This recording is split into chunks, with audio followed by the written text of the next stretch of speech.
to the 2019 Public Sector Summit. My name is Jason Hogue. I am a solution architect with AWS.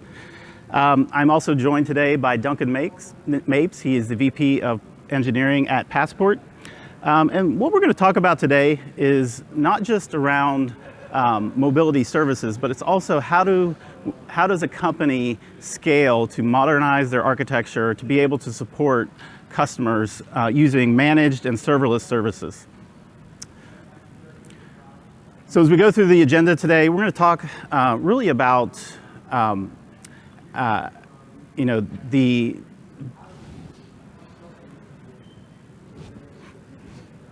one second.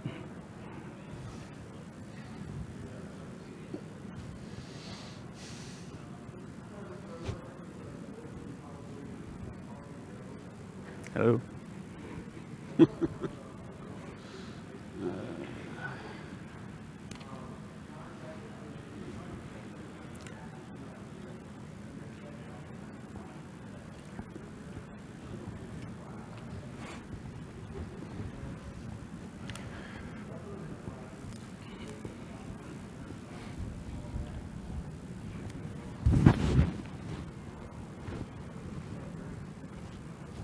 Hey guys, my clicker's not working.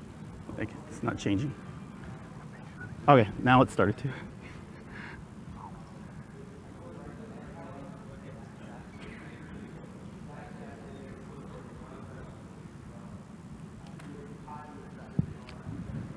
It's like really slow. Yeah.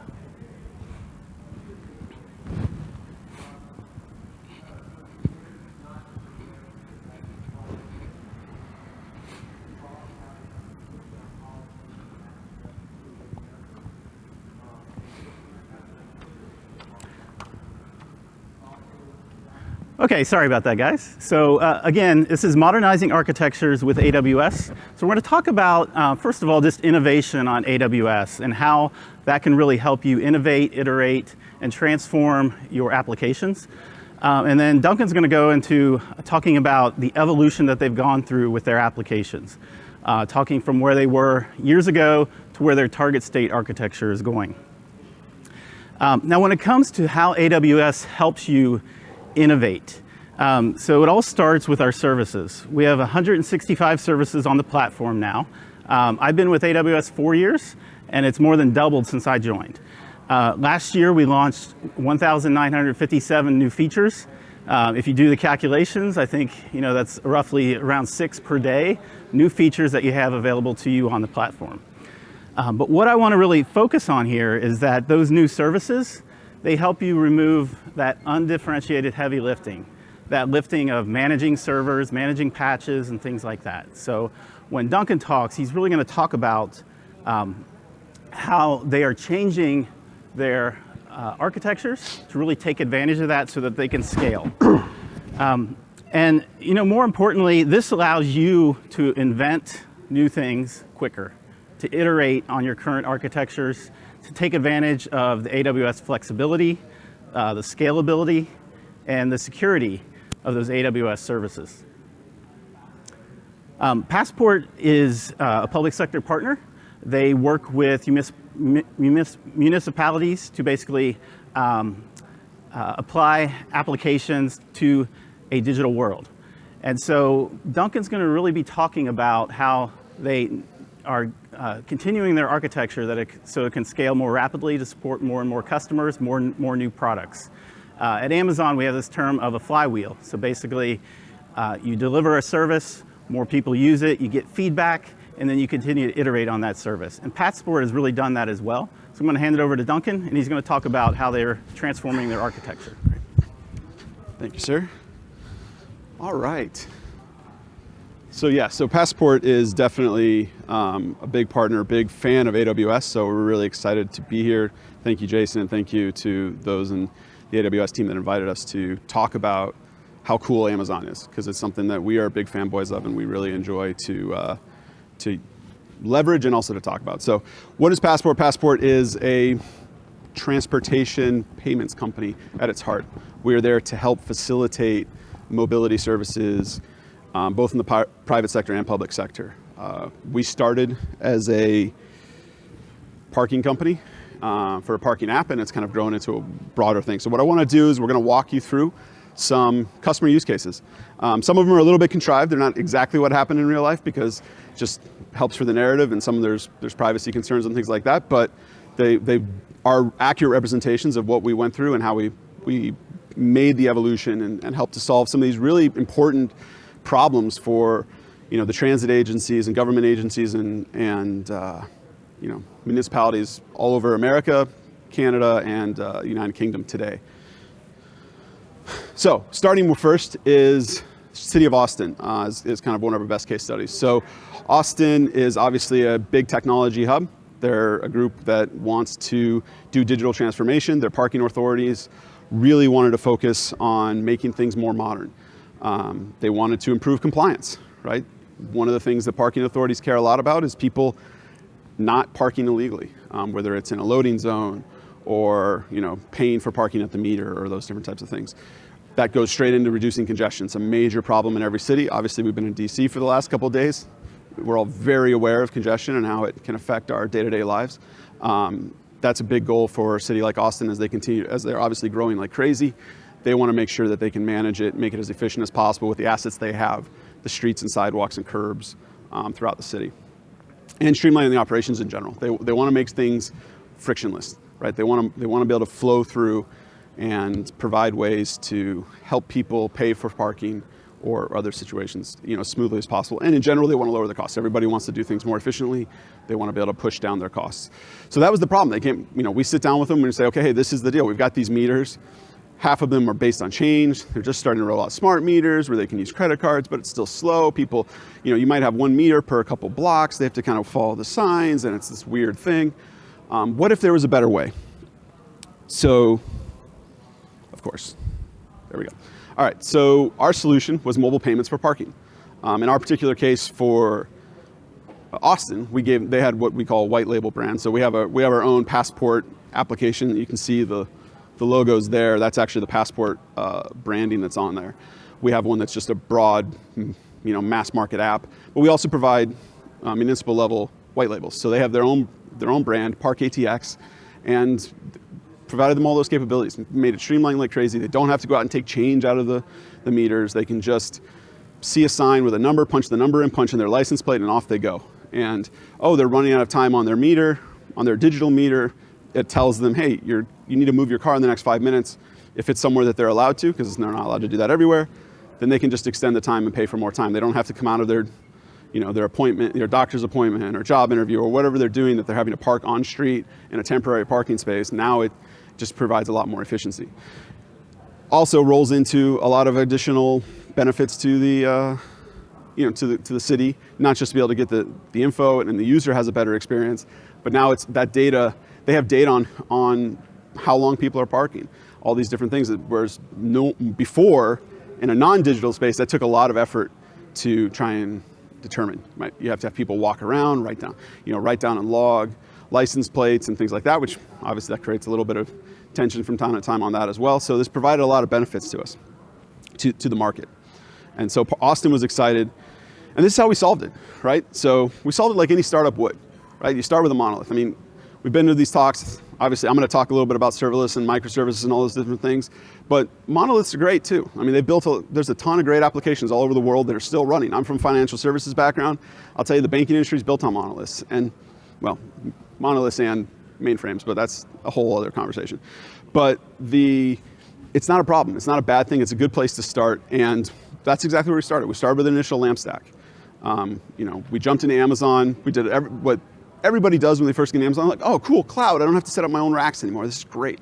Let me spin up some EC2 instances, virtual machines, throw a load balancer on it, use a database service, and we're off and running. And it's the entry level, super powerful. And back when we started, this was the core of the services. It still is the core of the services, but it was the main thing of what people were doing. So, like I said, LAMP stack, Linux, Apache, MySQL, PHP, sitting on top of an Amazon RDS instance. Thank God for that service. And we just had tons of them. We had dozens of self-managed EC2 instances where we're running Ubuntu and having to maintain it ourselves. And we set up on our own boxes. We set up things like RabbitMQ, Redis, all the things that you do. We literally have a cron tab server. We have a whole server just for all of our cron jobs because there's a lot of scheduled jobs we needed to run. And then obviously the elastic load balancers in front of it. It's pretty standard. I would imagine you go around to a lot of companies that are either just getting started or have been using this for a while, especially in the year 2010 to 2015 timeframe, this is what they would have been doing. And it worked great for us. It went really well. We got in there, we installed Austin, we installed a bunch of people, we have lots of major clients, and it just started going. We got more clients. Oh, someone changed my deck. It used to just kind of flow. I'm gonna have to press a button a bunch of times. So we just added a bunch of new clients, and they're like, oh, cool, well, these same clients need other services. So we added digital permits, which is the ability, instead of having to go into some parking office or mail in a check or something like that, you can now go onto the website and you can use an app and purchase a residential permit for your car, so to be able to park on the street or at a university situation or something like that. And so we added more clients and more clients there. Then we added the enforcement product.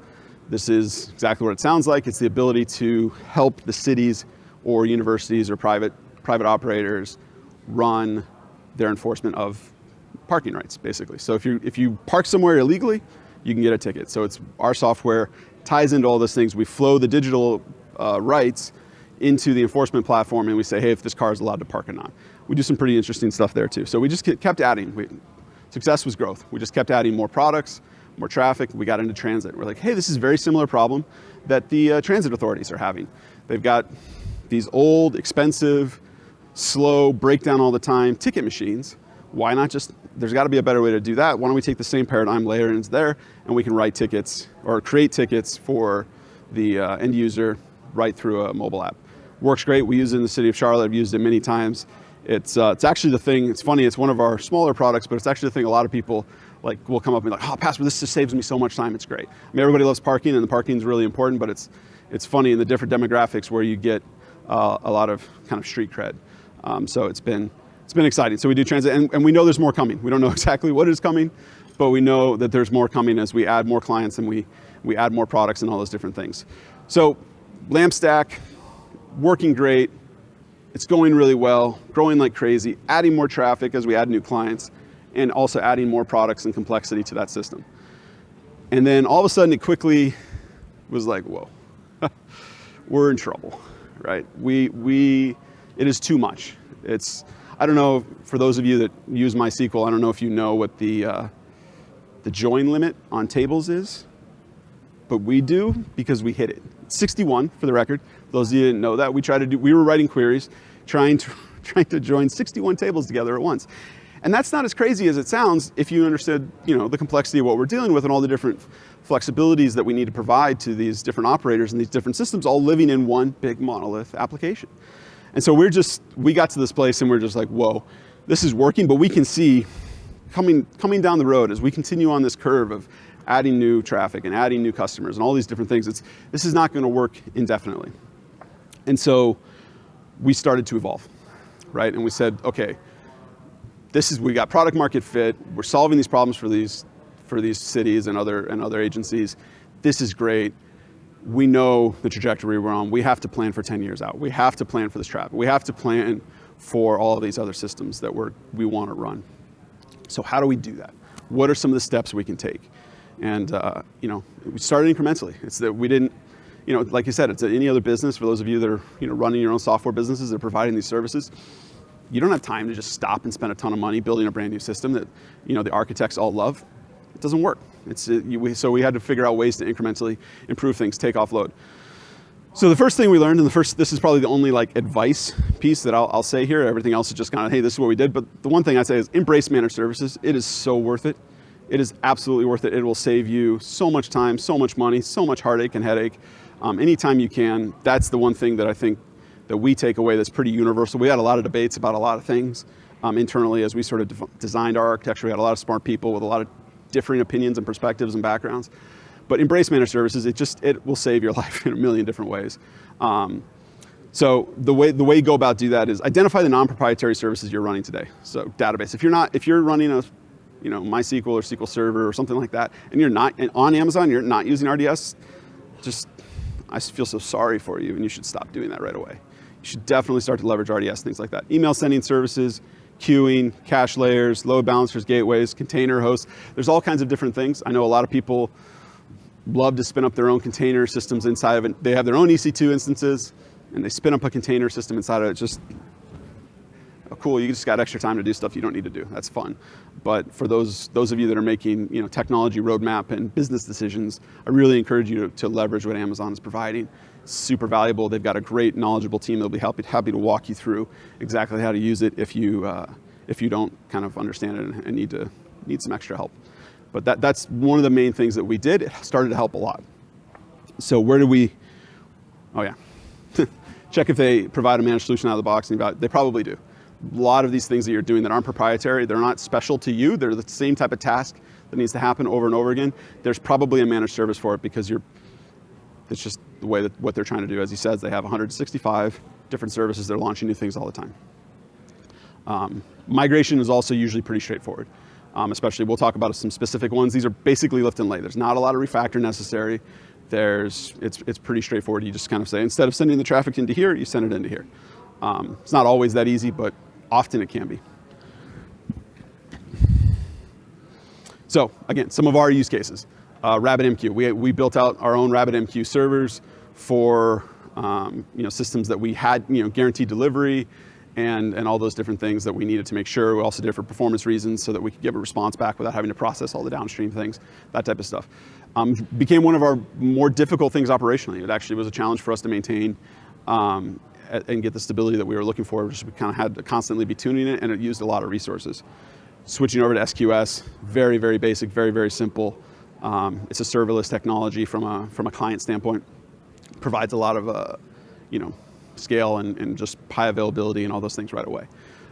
There is one difference. If you need a first in, first out, it can be you might need to write some application code to make sure that you are handling things in the right process for you, but then there's also options like Kafka and those types of things if you need to do some of that type of stuff. Another big one, self-hosted Redis. We used to host Redis on our application servers with the application themselves. A lot of benefits to that, some performance improvements. But again, as we continue to scale, we recognize that just wasn't something that made sense to do for us. And we were able to push off and use our exact same resources. As we were adding more traffic, we were able to push off and provide scalability by distributing some of these services into the other managed services that Amazon provides. Elasticache, super valuable. If you don't like Redis, they've obviously memcache in there as well. And there's other options there too. Cron tab to Amazon CloudWatch. This was a big one. I think for a company like ours where we have a ton of scheduled jobs, where there's a lot of batch processing, a lot of different things that we have to do that aren't necessarily big, heavy jobs, although some can be, just things that have to happen on a regular basis to sort of aggregate and do things like that. Moving that away off of our application servers from a instantiation standpoint into CloudWatch provides an enormous benefit, allows us great visibility into what's going on. We can see one control panel if there's calls that are failing or if there's different things that are going on there. It helped us a lot, and again, it helps with serverless. As we move to serverless, it unwinds the monolith a little bit, one step at a time, without having to rewrite the application code. And then Device Farm has been a big thing for us as well. I don't know, we're a mobile shop starting out, especially. So you're testing on mobile devices can be very expensive, very difficult to have all the different devices, and you're like, oh, hey, throw me this one, different things like that. Being able to virtualize our testing and push it into something like Device Farm has been incredibly valuable for us, and allows us to pick up things almost immediately. We don't have to wait for something to ship. Amazon, if something's in a store somewhere, Amazon most likely has it in their farm, and we can just start to leverage it right away. And then another real easy one, we did a lot of SFTP work. We had to set up servers. We're dealing with municipalities. They don't necessarily have REST APIs. We need to transfer data back and forth. We often will have to drop stuff on SFTP, and then they'll drop on ours and things like that. AWS Transfer was rolled out recently to sit that natively on top of S3. It's been really valuable for us. Helps us manage it a lot easier and really simple things. So this is just a list of basic things you can do. And if you're in a monolith, you're trying to unwind it, and you want to start to move towards a more of a cloud native solution, but you're struggling with how to do it, struggling with the budget and the time to go and refactor your applications and things like that. Basic things like this can buy you time. It can start to unwind, it can start to provide some value right away and allow you to just start that iteration in that process. Because the reality is scaling is hard. It's very difficult. You can always throw resources at it. Amazon's great at that. They'll be perfectly happy to let you buy the biggest cluster of the database that you need and all these replications and all those different things.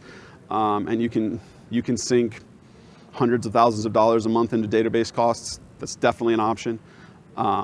But to their credit, they actually make it really easy for you to not do that, and they try to help you not do that. And so it all becomes a trade-off of time and money, but it definitely is, it's a hard thing to do. And especially when it's the same people that wrote the same applications, now you have to go and break them down and say, hey, this way we did it's not gonna work for the future. How do we go through and break that down and make it more scalable and more kind of extensible? So we're back, we did all these little things, right? We moved stuff here, there, we pushed off to SQS, we pushed off to those types of things. We still have these architectural limitations, right? I say we, this is sort of past tense, we're in a process of migrating. That's another talk for another day though. So we still have this one deployable artifact. We have our whole company, all of our products, for the most part, rolled off this one artifact. It's this one giant PHP application. It's a risk, right? We don't like that. We're up to 50, 60 developers, a lot of hands in one pie. So there's a lot of risk there. Monolith database, talked about that before. Shared tables, multiple teams, multiple products. They are all using the same tables. 61 limit join. We literally had to refactor some things because we ran out of join capacity. Tightly coupled code and data. We didn't have an abstraction that allowed for business logic and data logic to be different. They are pretty much exactly the same thing in our stuff. And again, shared schemas. We're not offloading data to long-term storage. Our monolith database runs the whole thing, and it's all sitting there in one. And so every day we add more data to it, and every day it gets a little bit slower because we don't have a clean system to roll this stuff off. Again, I'm talking in the present tense. This is mostly past tense, but I'll just talk in present because it's easier for me to remember.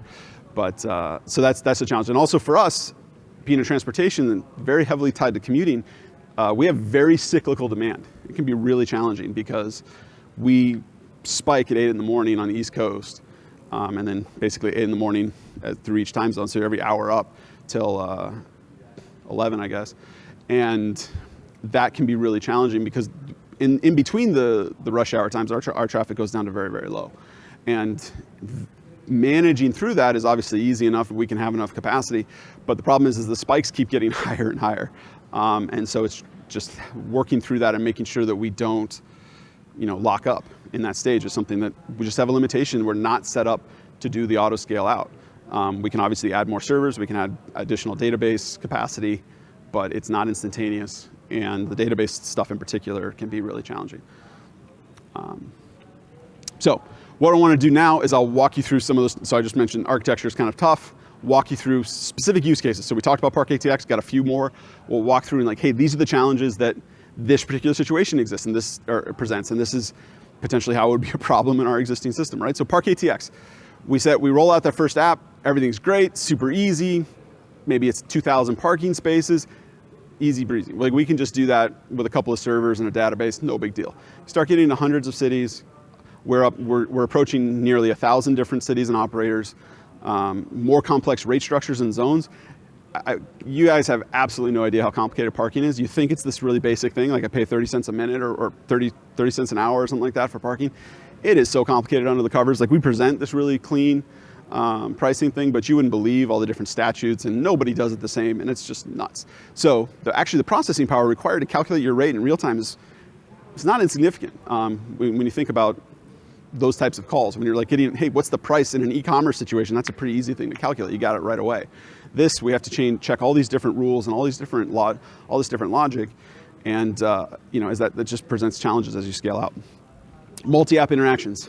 So this is something we're making a transition to not just being an app company, but being a little bit of a platform company, right? So these services that we provide the city, in this case, we'll say Austin, we are not just going to provide it as an app. Today we provide it as an app, but we're also starting to provide it as an API as well, right? So if there's a local application, like a City of Austin application that does all kinds of different things and they want to roll parking into their system as well, cool, go for it.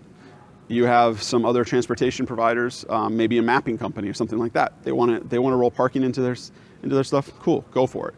And that type of situation, so it doesn't have to come through us. We don't really care. It's the democratization of the curb, and it's allowing that technology to be available and that information to be available to all kinds of different platforms. We expect at some point, and many of the manufacturers of cars, OEMs, to be interested in being able to do that. In fact, I know they're interested. We expect them to be doing that soon in the coming years, as you think about how they all have their onboard software systems where they have your name, they know your car, they know the car, they know the VIN, they know the license plate, they've got your credit card, they can just bill it for you. Those types of things. Those things are coming. Other things, dynamic pricing. So we've all seen surge pricing, with companies like Uber and things like that as demand increases.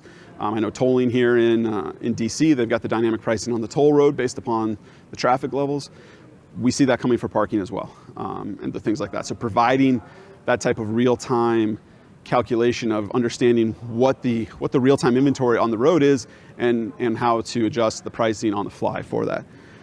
And then also powering meter rates. So the meters need to constantly be updating themselves with their pricing schemes coming back to our systems, maybe every 5 minutes. Doesn't sound like a lot, but when you start thinking about tens of thousands of meters that are out there deployed all over the country and all over the world, you start to get a sense of the exponential growth and load. Even though there's only so many parking spots, now based on what's happening, we're going to be in a situation where for every transaction, we might have 500 calls. Whereas for every transaction today, or every time somebody parks, we might have 5 to 10 calls in our whole system, but that could go into the hundreds very easily as you start having all these third-party systems that are trying to get information prior to transaction. So lots of challenges there. Chicago enforcement integration. So parking enforcement in a city like Chicago, you imagine, is a pretty complex process. So a lot of the things I just talked about all apply here, but also very specifically, we'll talk about a problem that we had where we have multi-source, multi-format ingestion and aggregation that has to be turned around extremely quickly, right? So we have data coming in from a third party, maybe say a meter company as an example. Someone just parked, we have to take that data, hydrate it with other data in our system, and then put it into our parking rights solution, which says whether or not someone has a right to park. And that turnaround from the time that they post it to us, the time it's available in the other system needs to be in the very, very low. I can't say exactly, but it has to be very, very low second count. It's a lot of different transactions to happen all at once, and if we get backed up, now they can't enforce because they can't trust that the data that they're enforcing on is correct. So it's very mission critical for the city, because if they can't enforce, then people start doing all kinds of crazy things, plus they lose a lot of revenue. Just that's important and part of the forecasted operating model. Another big challenge is very similar. We talked about tolling. One of the big things that we're rolling out this year is GPS-based tolling for mobile cashless tolling. So basically the way it works is you're generating GPS coordinates back.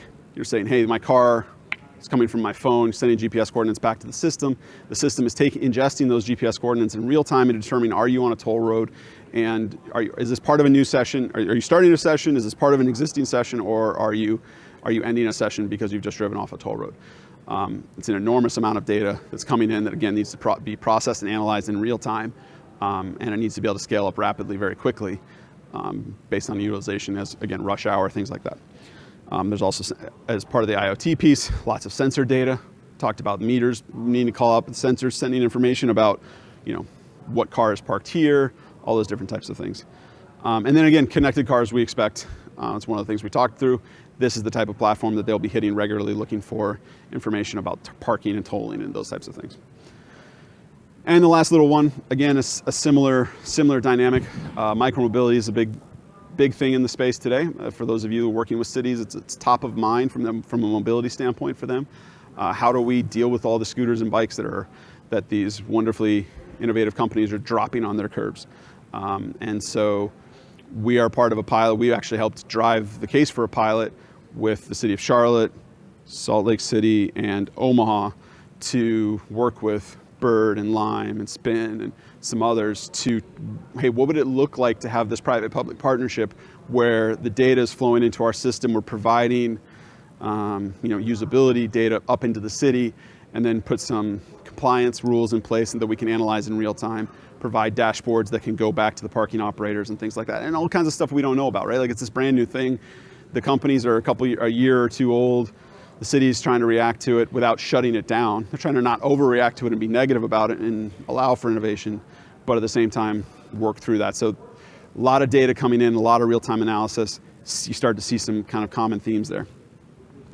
So where we went to it is like, okay, well, we need an answer to all this. We can't just keep throwing money at it. We can't just code our way out of this. We have to stop and think through this. So we have our architecture team and the development leaders at the company, we sat down and spent a lot of time iterating through it, and we kind of designed what we call our target state architecture. I hate that term. We didn't have a better one, because the reality is your target's always changing. So actually, we did brand it. We have this little internal thing. You see the name Asgard there. That was, we're really, really hip people, and so we come up with names that refer to comic books and Norse legends and things like that. So our architecture principles were leverage managed services. You see a theme there. Design for serverless first. Again, it's the ultimate managed service, but everything we try to do, we try to leverage serverless. There are some things we can't. There are some things fundamentally that we just need running servers, but for the most part, we've been able to really go that way, including the database structures. Build segmented microservices. I mentioned before, the data is shared across products, across teams, across all those things. Again, it lets you move really fast in the beginning, but as you start to mature and as you start to scale out, both in terms of how much you're doing, but also the diversity of what you're doing, it becomes harder and harder to be stable and harder to make sure that you're doing things properly. So we wanted segmented microservices, a big piece of what we're doing. Tell you what, they rack up in a hurry. We're already looking at, I think, about 78 across the company right now. We're going from one application to like 78, but it's helping a lot, and it's providing a ton of value. Lean into an event-driven architecture. I actually always use this term wrong, and an architect who's here to kind of heckle me always corrects me. Event-driven architecture is not what I refer to it as. I like the idea of the serverless thing, and I get all geeked out and excited about it. But that request coming into API Gateway, spinning up a Lambda, doing all the things it does, and then just shutting itself down, I always call that event-driven.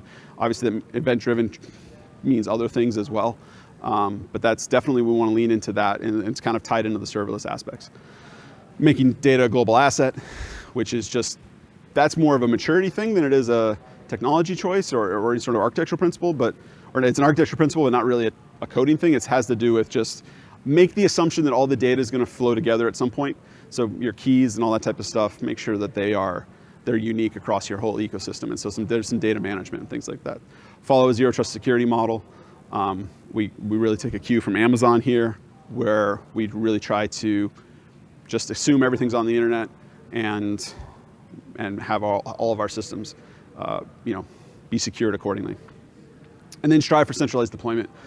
This is a big deal operationally. If you can work out of one region with just multiple availability zones, it provides a lot of efficiency. Obviously, you can't do it for everything depending on your use case. For all of us in the public sector, working with the public sector, obviously data sovereignty is a very important topic, and so that's why we don't say, hey, we're going to do centralized deployment. We strive for it. We want to when we can, but we also obviously have some flexibility there, because just ultimately you can't only have one environment. And we operate all over the world. We're in Europe, we're in Canada. We've got some things in Latin America as well. Performance is a thing as well. So we have to make sure that we are balancing all of those needs. So serverless first, API gateway to manage REST endpoints. This is not the talk to go in depth on that stuff. Super cool. Go check it out. There's lots of talks here this week that I'm sure that we'll talk through that, and videos and things like that online. But Lambda Compute, Amazon DynamoDB for operational data stores. For those of you that have looked at that and decided they didn't want to use it, or are scared to look at it, it is hard. Don't get me wrong. DynamoDB is hard. It's a complete brain twister for those of you that are used to relational data systems. But I think I've seen kind of like this, I view it as kind of like the stages of grief, the stages of Dynamo for RDS or relational database people. They kind of go into this, they hate it at first, and then they really start to hate it because it's really hard. And then they kind of like, okay, I've sort of figured out how to make it work. And then they actually start to think, oh, this is really cool. Like that's sort of like the evolution of what we've seen from our developers. Like the really good developers, like really hate it at first. And then as they start to get into it and they start to get more comfortable. And it also requires you to think things through more, which is depending on where you're at in your company, in your business cycle, that may be harder. But you have to design your data for access patterns and not for just, okay, hey, you model your data in a relational system based on the data. The data sort of models itself. In a Dynamo world, you have to do it in a how are you going to access this way, and that requires some thought before you code that sometimes people are uncomfortable with. Amazon S3 for object storage. We're using Glue for ETL, Kinesis for event consumption, and then obviously SNS and SQS are a big part of the asynchronous microservice integrations and things like that.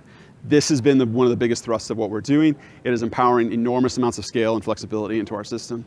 If we're going to do one thing, I would recommend you really tackle serverless. It is, don't be scared off. There's a lot of people get scared off by things like cold starts and all those different things. Very rarely are you going to have those things be actually operational issues if you plan accordingly, especially with what they talked about yesterday. I was here, I think it was on this stage actually, talking about how they're getting better with cold starts going into the private VPCs. So if you're using RDS with API or with Lambda, it's getting better. I would really encourage you to look at that.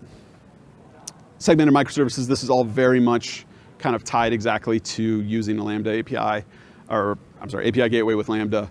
It really just helps it a lot. So microservices, it is very much designed to provide microservices. In our case, we've gone JavaScript, Node.js, and React on the front end. So we have a lot of lightweight Node.js Lambda functions.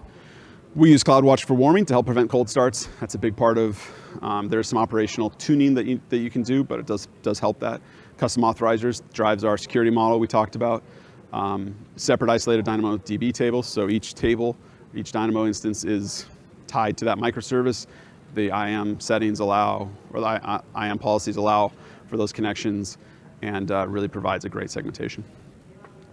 And we do use some Postgres and MySQL in our stuff, specifically Postgres, some of our geospatial things. We had to go with Postgres because it was just way better. And the queries that we need to do about polygons and all those different things and do it from a high performance standpoint, it was the right solution. So don't be afraid to break away from your rules as you set them down if they don't make sense. Leaning into events, again, event publication in each microservice. So our data, one of the big transitions we are making is the transition away from this, hey, everything flows into this transactional database, and we do all of our reporting and all of our operational things out of that same transactional database. By going into microservices, you have to expect that there's going to be a downstream data store that you're going to do a lot of your business reporting and business operations stuff against that isn't the operational store that's driving that microservice. So that, and then the way you transfer a lot of that information is through event publication. So using Kinesis streams, Firehose, SNS, SQS, those types of things to pass data into the system so that it can be consumed either by other services or ultimately by your data warehousing solutions and all those different things. So those are a bunch of the principles, a lot of things. So what does that mean? What does that look like? So we showed you before what the kind of architecture looked like when we were in a monolith situation for Park ATX. Now you can start to see a little bit what's going on, right? So now each individual, you see the boxes, each individual service call has its own instance microservice.